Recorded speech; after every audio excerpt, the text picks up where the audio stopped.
Salutare tuturor! Asta e partea 1 din seria Coba Station, pescuit extrem direct de pe stâncile sălbatice de pe coasta Western Australia. În partea 2 și 3 trecem la nivelul următor, pescuit offshore la mare adâncime din caiac, acolo unde intrăm în teritoriul adevăraților regei oceanului, rechinii. Hai să vedem ce iese. Nu vrem rechini, nu vrem pisici de mare, nu vrem delfini. Holy shit! Damn, bro, that's a big fish. Yeah!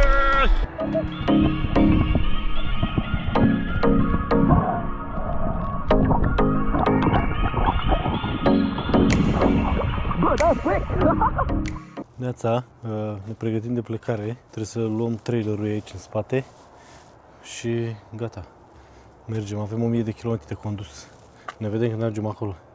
Am condus, cred că, nici nu știu, 700 de kilometri, mai avem vreo 100-200 de kilometri până la locul de pescuit. Avem, după cum vedeți, am venit pregătiți, asta e ladă frigorifică pe care am pus-o în remorcuță. Am uitat să legăm capacul de la ladă și după cum vedeți s-a rupt capacul. Avem toate momelile aici, mi s-au dezghețat, pline de muște și acum nu știu ce să facem, că nu știm unde a zburat capacul, câte sute de kilometri înapoi de unde venim. Așa că peticim cumva acum. Avem unul din corturile cu salteaua groasă, cred că o să îmbrăcăm lada frigorifică în cortul de dormit și vedem noi ce facem diseară, măcar să nu se strice momelile, ce puțin până ajungem acolo și vedem noi. Improvizăm un fel de capac. Până atunci, aia e.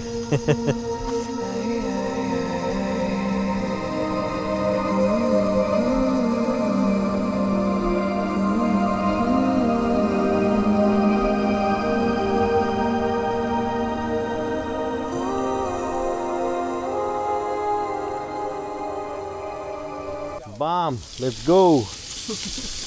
După cât? 12-14 ore de condus, o berică rece, un grătărel.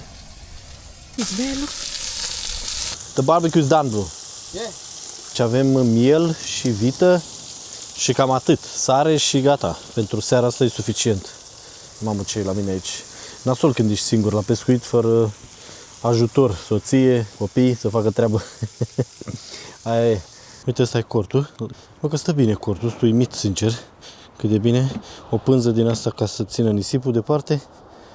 Bă, chiar sunt happy. Cred că o să dorm super bine aici diseară. Vom vedea. Vă spun mâine dimineață.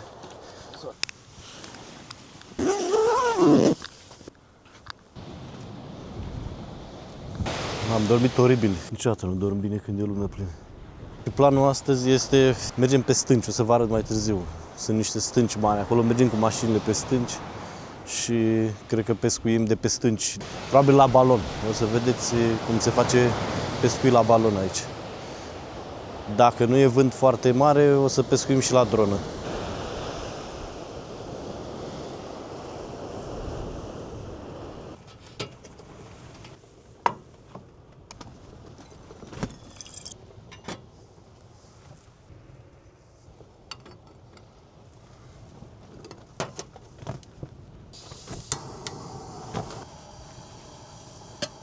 Nimic. Frigider de om serios, numai bere aici. Avem și măsline. Asta îmi place să pun în cafea.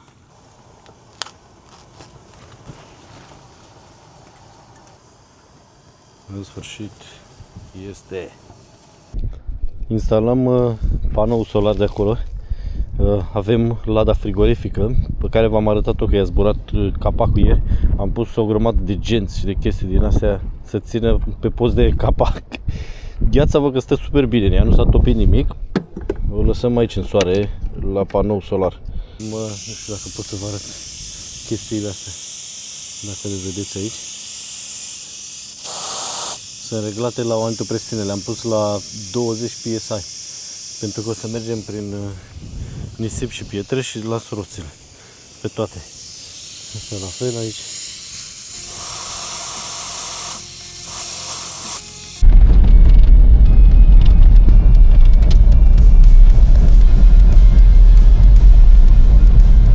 Am zis să opresc să vă arăt totuși una dintre cele mai comune întâlniri aici la noi în Australia. Prietenul nostru, canguru, din păcate ăsta a căzut victimă. Destul de gras.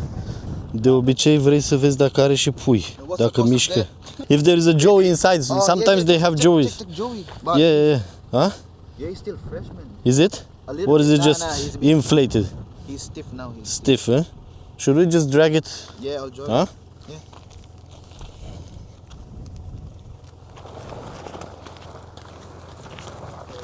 Poor boy. See you around, brother. Yeah. Have you checked the pocket? The pocket, well, nothing's moving. Huh? Yeah, that's the entrance there. I don't know. It does seem like there is something inside, bro. No, huh? Yeah, always, yeah. Hmm? But then it's too small for. I mean, I don't think Yeah. it's gonna live. Yeah. Oh well. That's a big kangaroo. Keep going. Now we're gonna fly the drone now. Yeah. O să punem și drona în aer un pic. Let's go.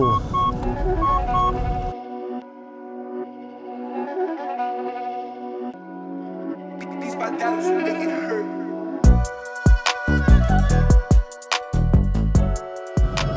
This is gonna be fun. Yeah, keep momentum.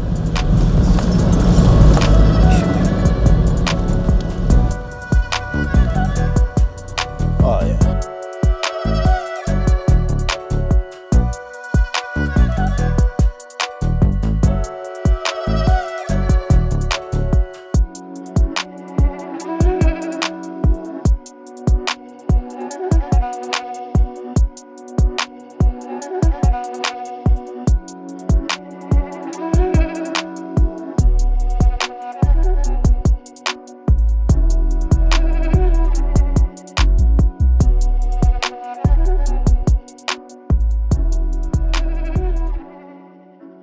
Aici e locul de pescuit astăzi, între stânci. Am venit pe drumul ăla din spate de acolo, iar acum vom merge pe stânci aici. Hai să vă arăt, să vedem dacă e pescuibil, pentru că arată dubios, cel puțin dubios.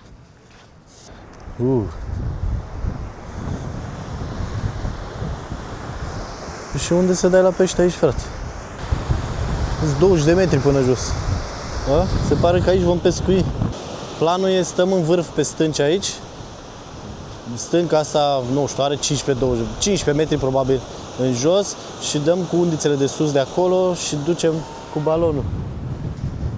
This is gonna be cool! O să fie super tare că e... Deci de când targetez locul ăsta, aici, zona asta, uite toată coasta cum se vede, super mișto. Aștept de mult să vin cu cineva, adică focusat numai pe pescuit, că am mai fost aici de mai multe ori, dar numai așa, vizită, făcut poze, coasta asta e spectaculoasă. What's that? Fish? Deja e pește pe aici. Hai să vedem. Yeah. That's, is that snapper, bro? It's not. Vine cu viteză. Let's go, bro! It looks good. There is a school of fish here. There's a school of fish here, right there. I don't know what fish they are, but yeah. Look, there's a big cockroach out there. Huh? On this side, on the left. Where? Do you see that white one there? The one on the left, like next to the school of fish? Yeah. You see that swirling shit? Yeah. I think there's old brim. Oh, maybe. Bro, you reckon we can go here? Like just down there on the ledge there, on this big ledge? We can. This way? Careful, bro. Nah, what's there, man?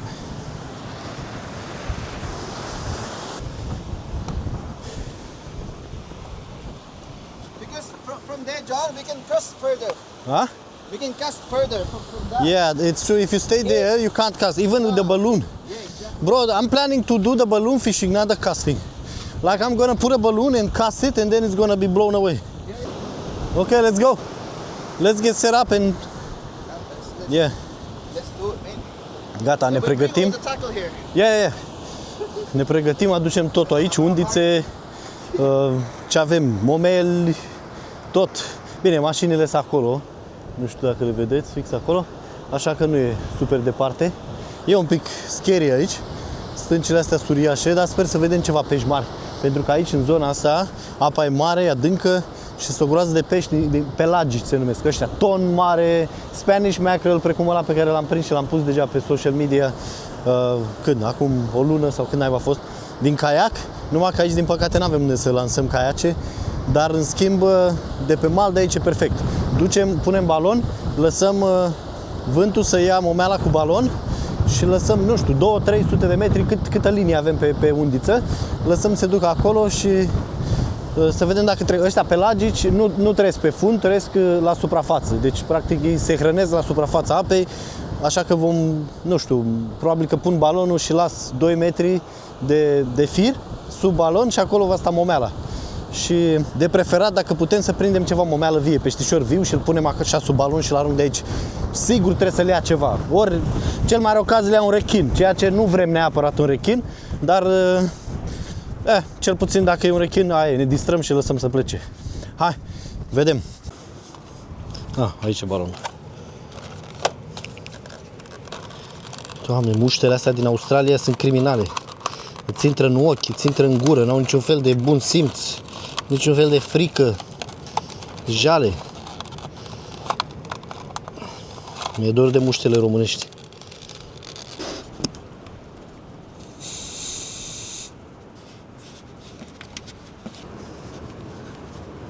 Mi-au intrat muștele în ochi. Dan. Let's go! Hai să vă arăt balonul de care tot v-am zis până acum. Deci, ăsta e rigul. Aici am pus un garfish, se numește, ăsta ca momeală. Avem 1, 2, 3 cârlige conectate prin swivel din ăsta rezistent. Am pus un pic de squid tentacles here pentru culoare așa și să atragă peștele. Ăla e balonul. Trebuia în mod normal să avem heliu, să umplem balonul cu heliu, să plutească, ca să putem să lansăm. Dar din păcate am crezut că pescuim cu drona, dar e prea vânt pentru dronă. Așa că ce am să fac? Mă duc aici și îl las să le ia vântul, că vântul bate fix din spate, e perfect. Și ăla e balonul, să vedem ce iese. Dacă reușesc să lansez în primul rând fără să sparg balonul. Încerc.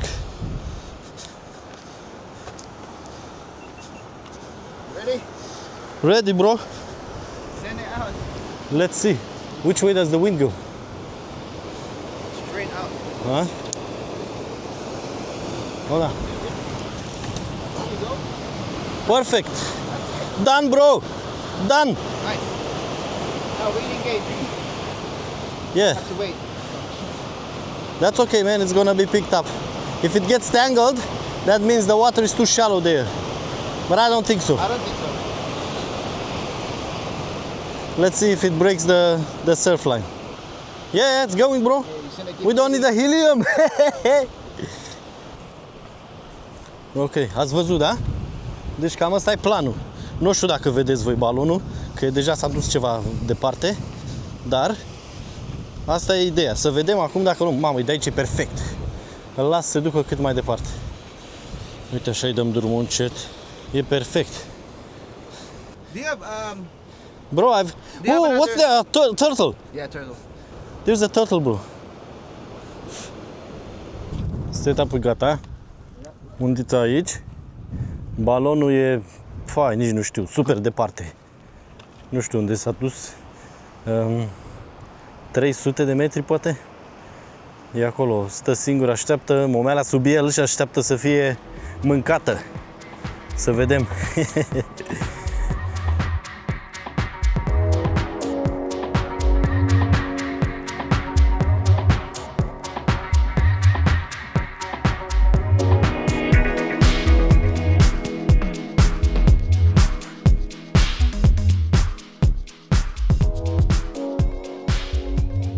Probabil că nu vedeți, dar este o manta ray fix acolo, în față. Uite. Da, cred că trebuia să iau telefonul. Uite, not acolo. Mișto. Am luat un pește. Hai să vedem. Holy shit, bro! I thought that you snagged the line. No, it's and your balloon is gone as well, look. Yeah. Holy shit. Holy shit.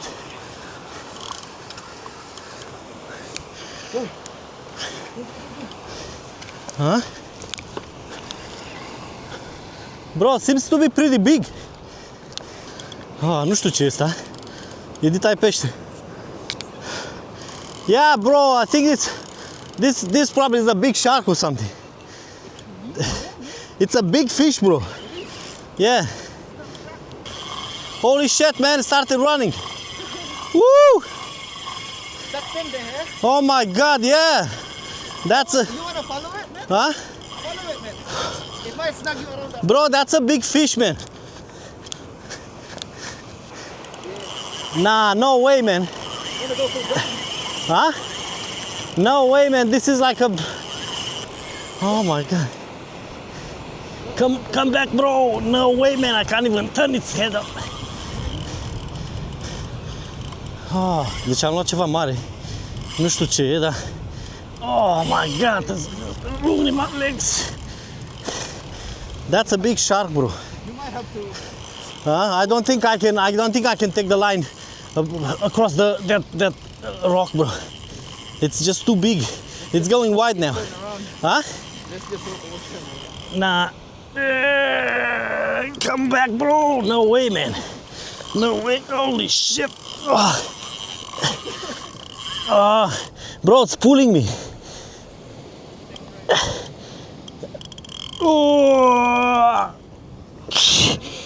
Come back.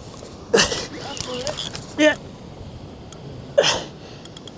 Oh my god, bro. No way, man. Hai să recuperăm niște linie. Repede. Haide, vere, vină încoace. The manta ray. Holy shit, man. Bro, I'm like pulling it as hard as I can. Te ne chinuim să întoarcem capul, să vină către noi. My drag is hot, bro. Come on. Yeah, the balloon's gone. Holy shit. Got away, bro. Yes. I don't know, it's either that or it just it's cut me off. Probably in the rocks. S-a dus, l-am scăpat, gata. Holy shit, man. S-a dus, m-a agățat probabil că în stânca aia acolo. Da, m-a tăiat firul. Mă bucur că măcar am recuperat aproape tot firul pe mulinetă. Da. Am trecut la pescuit pe fund pentru că de la rechinul ăla m-am descurajat, nu mai vreau să mai agăț rechin. Am văzut încă 2 manta rays mari, așa că, bine, dăm la pescuit pe fund. Hai să vă arăt, ăsta este sinkerul pe care îl folosesc, plumb, și are ghearele astea, iar atunci când tragi de el să le liberezi, ghearele astea se mișcă așa. Și practic acum poți să-l mulinezi înapoi, fără să se agațe. Astea le pui înapoi așa și asta e. Sinkerul ăsta e făcut de mine, apropo. Iar ăsta este momeala pe care o folosesc, 2 circle hooks mari, o bucată de pește și aici am un float. O plută ca să plutească, să se ridice, să nu stea chiar pe fund, știi? Hai să vedem, să aruncăm, să vedem dacă vine ceva. Planul a eșuat. Am prins, de fapt n-am prins, am încercat să prind rechinul ăla mare și bineînțeles că n-am avut nicio șansă și mi-a rupt firul. Nimic, nicio altă trăsătură. Ne întoarcem la camping, la locul de camping. Deja sunt ars de soare, obosit, de fapt toți suntem așa, așa că reanalizăm.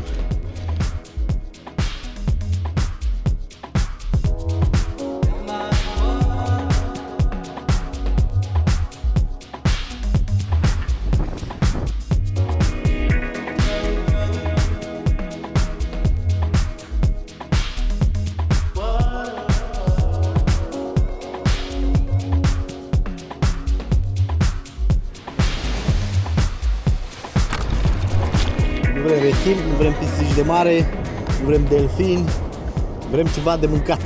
Sincer, la cât de disperat suntem, cred că vrem și un rechin, dar să nu fie prea mare rechinul. Poate așa la 1 metru, 1,5 metru. Unde e? Uite. Hop! M-a lovit ca aia cu botul și a plecat, e nervos.